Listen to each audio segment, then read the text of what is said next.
Hello everyone. So in this video, I will be discussing the objectives, procedure, and data collection for this lab, enthalpy change of a chemical reaction. So you've gone over the energy chapter in lecture, and now we are revisiting this or visiting this in lab. So overall objectives are to perform a reaction inside a calorimeter and study the heat absorbed or released during the reaction. So we are going to react solid magnesium with aqueous HCl inside a calorimeter to produce MgCl2 and H2 gas. So we're conducting a reaction and we are just going to measure something different this time. So we've measured other things in the past, or we've observed different things in the past with reactions, but this time our objective is related to energy, so enthalpy. So we're going to use a coffee cup calorimeter to measure the temperature change that observes whenever this chemical reaction happens between magnesium and HCl. And we're going to use the change in temperature in order to calculate this enthalpy of the reaction. So as always, you are going to open up your course on the Hayden McNeil site. You're going to open up Lab 8 for the enthalpy change of a chemical reaction by clicking on the green notebook icon. And you're going to read the introduction. Now, this time I really recommend reading the introduction. It goes in depth into how this value of enthalpy is actually calculated using the information that we gather in this lab. So there's 3 parts to this lab, and you'll see right now when we scroll down to the data collection. But of course, you're going to start by opening up the lab, completing the procedure, collecting data. Now, in terms of why I'm bringing up the 3 parts, you're going to pick one of the parts of the experiment. Oops, I spelled experiment wrong. That you just completed. And you're going to show all calculations for that part. So in reality, you're going to have to do calculations for all 3. But I want you to show me neat and organized calculations for at least one of them, right? So you can do 2 of them off the paper on scratch paper, right? Or just on your calculator. I know that's how students like completing their calculations, right? I am a very visual person when it comes to calculations. Like, I need to write it down first and then plug it into my calculator. But I know not everyone's like that. But anyway, I just want you to show at least one of the parts just to know, for my sake as your professor, to know that you know how to do it. You still, of course, still have to complete all the parts, but only need to show calculations for one of the 3 that you pick. So it could be part 1, it could be part 2, or part 3. It can be whichever one you want. So some notes and tips that I'm going to bring up right now when I open up the sim.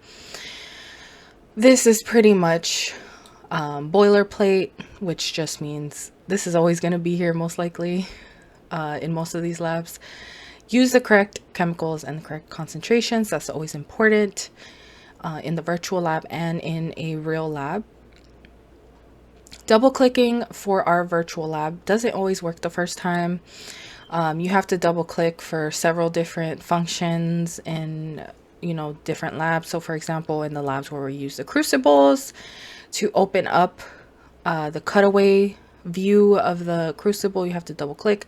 In this case, you're going to be double clicking for the graduated cylinder to read and record the volume. So just keep that in mind, just have some patience with our virtual lab. Remember to record the maximum temperature, and I'll reference this again right now when I scroll to the data collection. Be observant as soon as you add in the acid, as the temperature will only decrease from the initial mixing. So when I practiced this lab, I noticed, wow, there was like the max temperature and then it was just decreasing and decreasing. So you have to pay attention and just be observant. As soon as you add in that acid, look at it and record the highest value you noted. You can start prepping for part 2 and 3 while the calorimeter from part 1 is still cooling, because And I spelled that wrong as well. Wow. Great job. Great job to me. So you can prep just to save some time for yourself. You'll notice that it does take a few minutes for each calorimeter to cool down. So you can allow to cool for at least 5 minutes, I would say, before weighing, to just make sure that you reach that lowest temperature. Okay. And then finally, you'll upload the lab and upload it. You'll complete the lab and upload it to Blackboard. Okay, so this is the data collection. This gives you a better view of what I've been referencing. So part 1, part 2, and part 3. They're all replicates of each other. They just, they will be different amounts of magnesium that you're using. Okay. So that's what changes. But because of that, you know, the subsequent pieces of data also change. So it's not that every piece of data you record will be the same. It's that what you're doing is the same, except starting off with a different amount of magnesium. Okay. So keep that in mind. You know, once you get the first one, the hang of it down, you're good for the next two. Okay. So now I noted on several of the steps that you have to show work. So for example, 2B, show work for below. Number 8, oops. On number 8, I wrote also show work for below. And then number 9, show work for below. So this does not mean show work for all of these parts, right? Because I have it also copied for the other parts, because remember, these are just replicates of each other. It's that these are the specific steps that I want work for. I don't know why this restarted. Continued. Okay, there we go.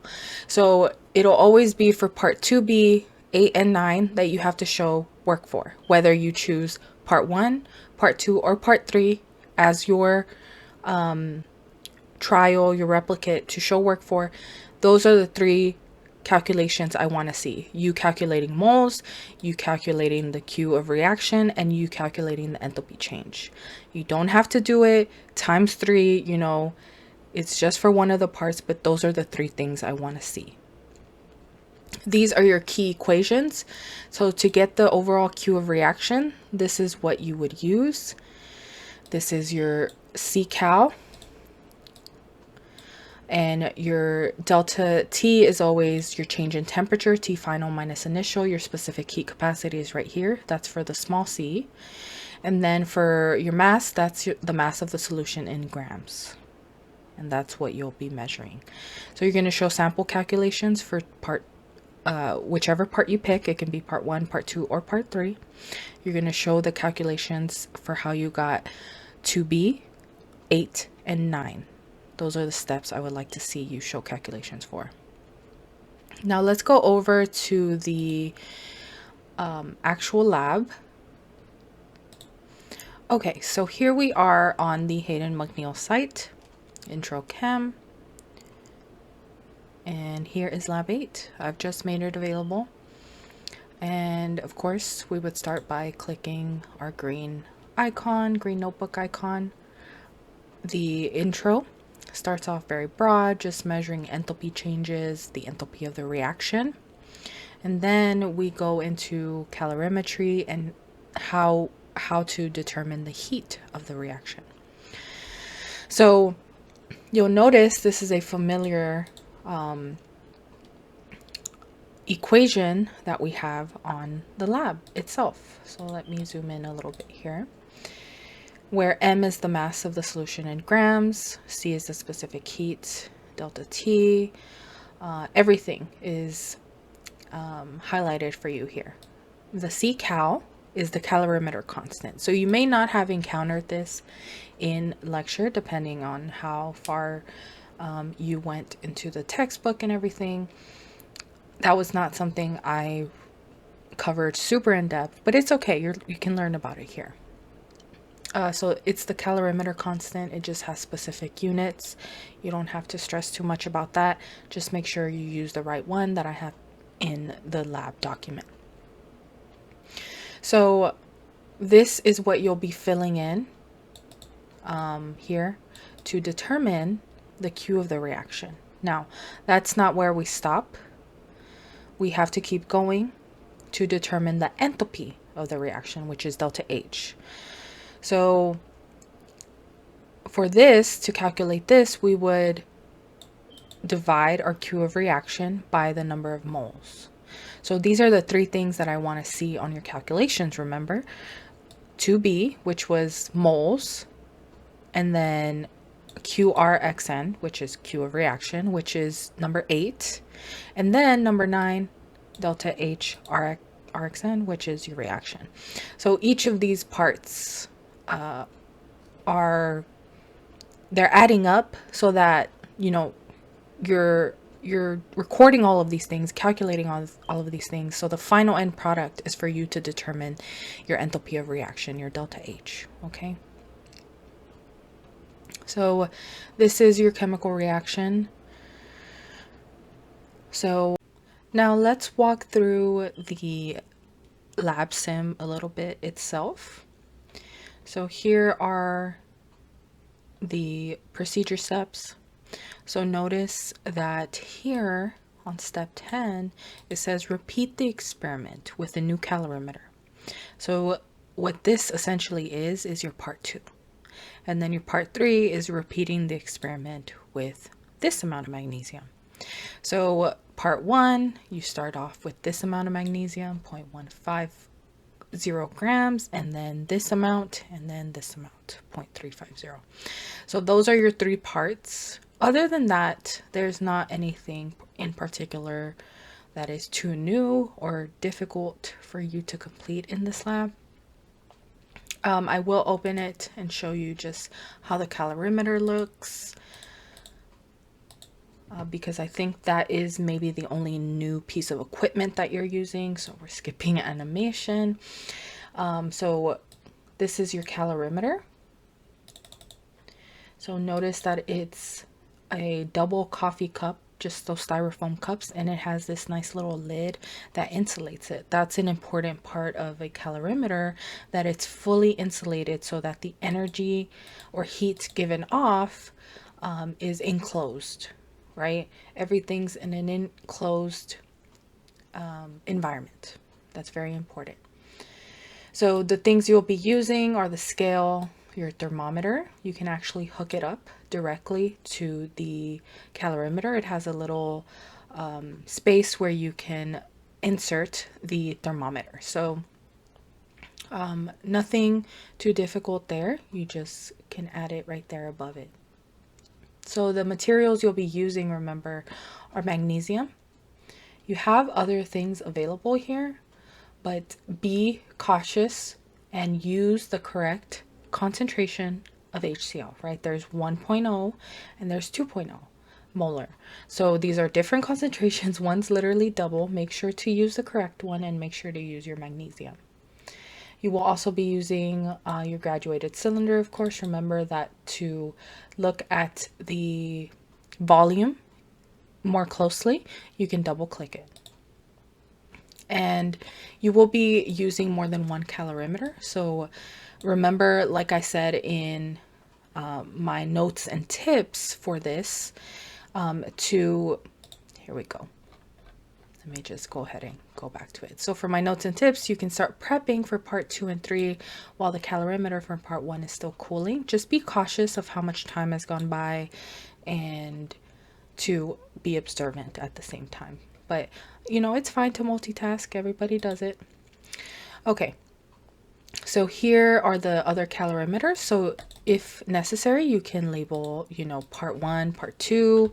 So I could say this is part 2, right? Let's say my first one was part 1. So you can label them. Go ahead, feel free to do that. Besides that, like I said, be observant with the temperature. Be observant with which concentration you use. Make sure it's the correct one. And always use that close-up view, the meniscus view of the graduated cylinder to make sure that you got the correct, that you are measuring the correct volume. All right, so I am gonna do some mock calculations. So I'm gonna give you a big disclaimer. These are not actual data values that you should be recording. Okay, if I see these, you know, that won't count for points for this lab. I should see different values. I have a key so I know what your value should look like. These are just mock values. They may be a little bit similar, but they should definitely not be what you record for part 3 or part 1 or part 2. Again, these are mock values just to show an example. So you'll notice I left some spaces blank, and these are the values that I want to work through with you to calculate. Now, some of these other values, mass of container plus contents, mass of solution, subtract mass 1 from 5, I trust you with those things. Subtracting, adding, anything like that, I think you're good, okay? It's the moles calculations and anything else that may be a little bit newer that I want to show you, okay? So I trust you with the subtractions. I think y'all will be fine with those. That's why I already did my subtractions and left what I did a blank to work it with you. So let's start with 2B, moles of magnesium. So I have my mass of magnesium, right? 0.550 right here.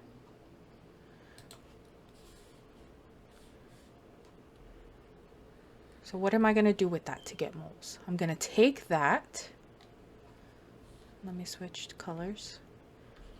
I have 0.550. You can actually label this like 2B. I didn't, but you can if you want to be more. I'll pretty much see your 3 main steps that I want you to show, so you can always do that. So I have that much magnesium. We're going to convert this to moles. How do you do this? We divide essentially by our molar mass. Your molar mass comes from the periodic table. So the molar mass of magnesium is 24.305. Now the units for this are grams per mole, and those are key to getting us to moles. So again, we're dividing. That's the simple way to put it, but I actually like showing how the units cancel out, okay? Grams of magnesium over 1 mole.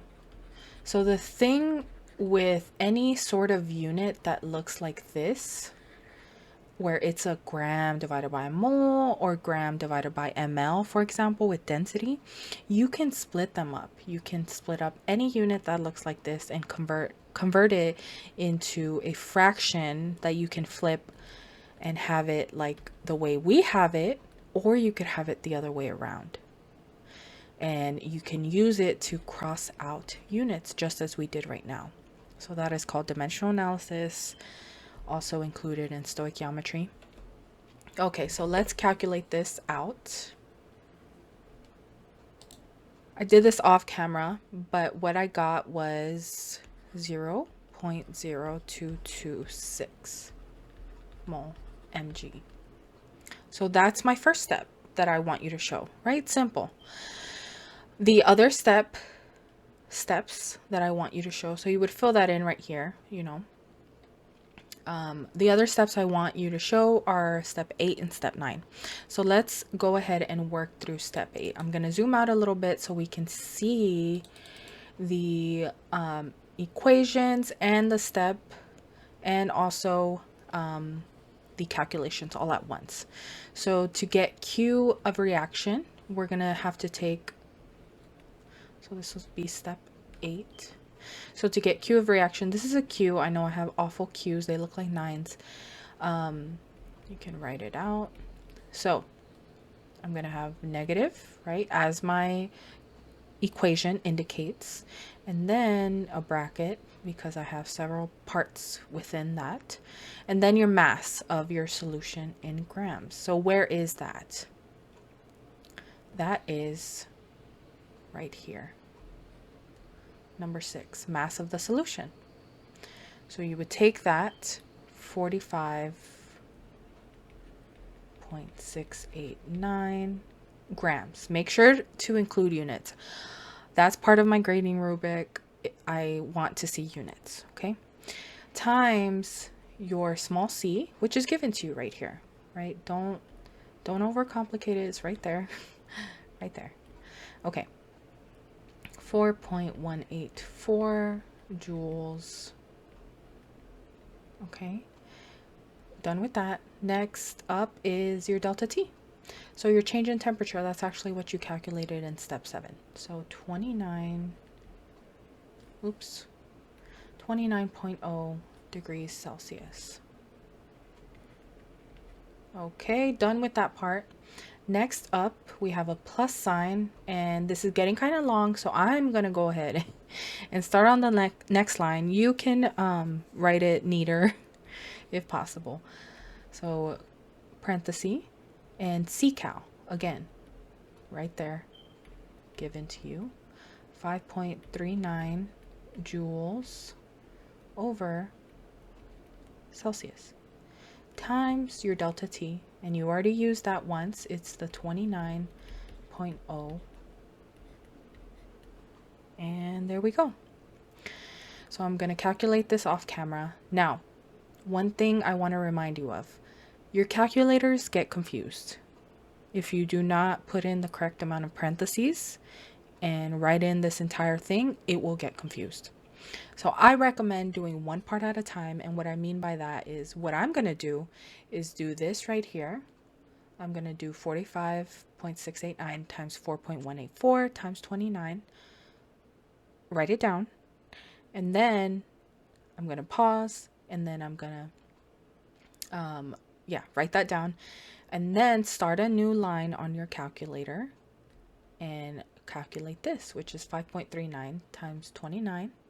Write it down, and then add everything. Okay, so take it a step at a time, and remember at the very end you also have a negative sign, so we'll see how that affects us as well. All right, so I went ahead and calculated these things. Now I left, notice, some space here because I want to talk about the units quickly with you. So grams times denominator in grams, those cancel out. Celsius times Celsius in the denominator cancels out. Celsius in the denominator times Celsius cancels out. What you're left with is joules plus joules, which is perfect. That's exactly what you want. So I have joules plus joules. Nice. And now I'm going to add these two.